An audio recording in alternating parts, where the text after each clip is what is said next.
Nahum, chapter 1. An oracle concerning Nineveh. The book of the vision of Nahum, the Elkoshite. The Lord is a jealous and avenging God. The Lord takes vengeance and is filled with wrath. The Lord takes vengeance on his foes and maintains his wrath against his enemies. The Lord is slow to anger and great in power. The Lord will not leave the guilty unpunished. His way is in the whirlwind and the storm, and clouds are the dust of his feet. He rebukes the sea and dries it up. He makes all the rivers run dry. Bashan and Carmel wither, and the blossoms of Lebanon fade. The mountains quake before him, and the hills melt away. The earth trembles at his presence, the world and all who live in it. Who can withstand his indignation? Who can endure his fierce anger? His wrath is poured out like fire. The rocks are shattered before him. The Lord is good, a refuge in times of trouble. He cares for those who trust in him. But with an overwhelming flood he will make an end of Nineveh. He will pursue his foes into darkness. Whatever they plot against the Lord, he will bring to an end. Trouble will not come a second time. They will be entangled among thorns and drunk from their wine. They will be consumed like dry stubble. From you, O Nineveh, has one come forth who plots evil against the Lord and counsels wickedness. This is what the Lord says. Although they have allies and are numerous, they will be cut off and pass away. Although I have afflicted you, O Judah, I will afflict you no more. Now I will break their yoke from your neck and tear your shackles away. The Lord has given a command concerning you, Nineveh. You will have no descendants to bear your name. I will destroy the carved images and cast idols that are in the temple of your gods. I will prepare your grave, for you are vile. Look there on the mountains, the feet of one who brings good news, who proclaims peace. Celebrate your festivals, O Judah, and fulfill your vows. No more will the wicked invade you. They will be completely destroyed. Chapter 2. An attacker advances against you, Nineveh. Guard the fortress, watch the road, brace yourselves, marshal all your strength.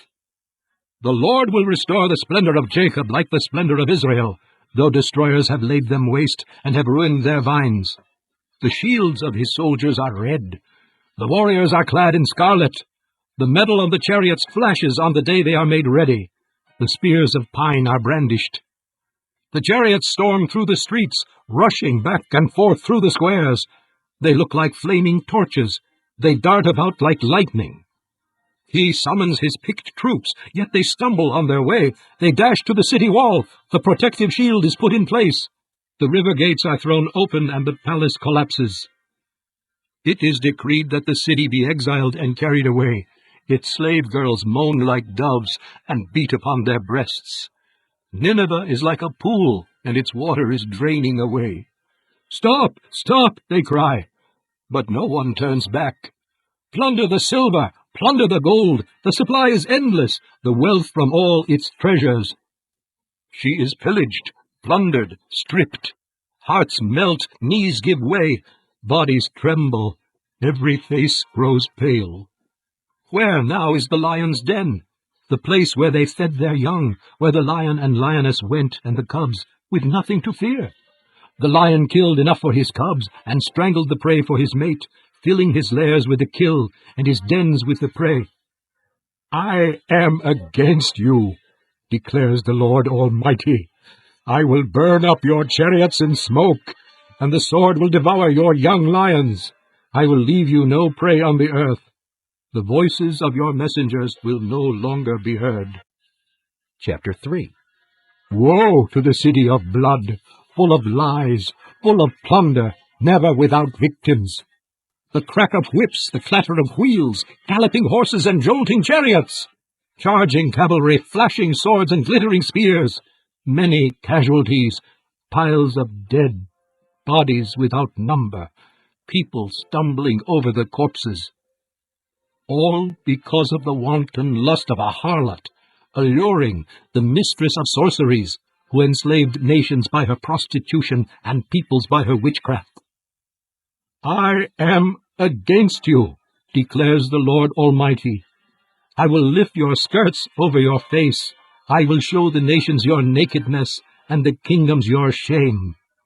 I will pelt you with filth. I will treat you with contempt, and make you a spectacle. All who see you will flee from you and say, Nineveh is in ruins.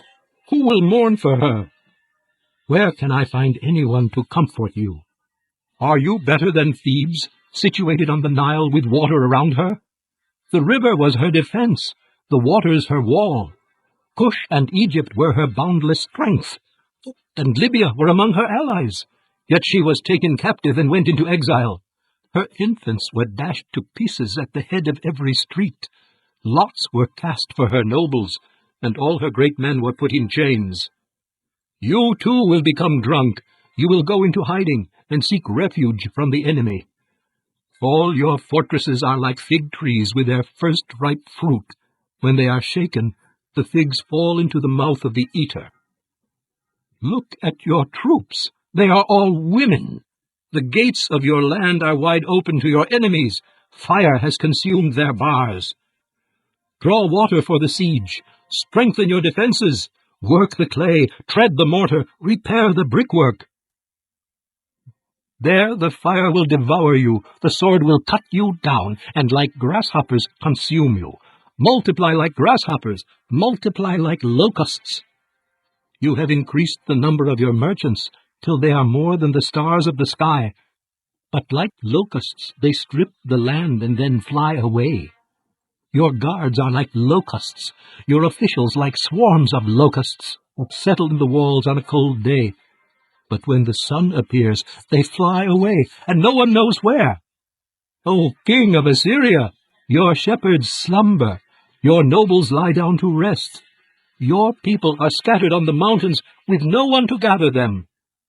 Nothing can heal your wound. Your injury is fatal. Everyone who hears the news about you claps his hands at your fall. For who has not felt your endless cruelty? This concludes Disc 47.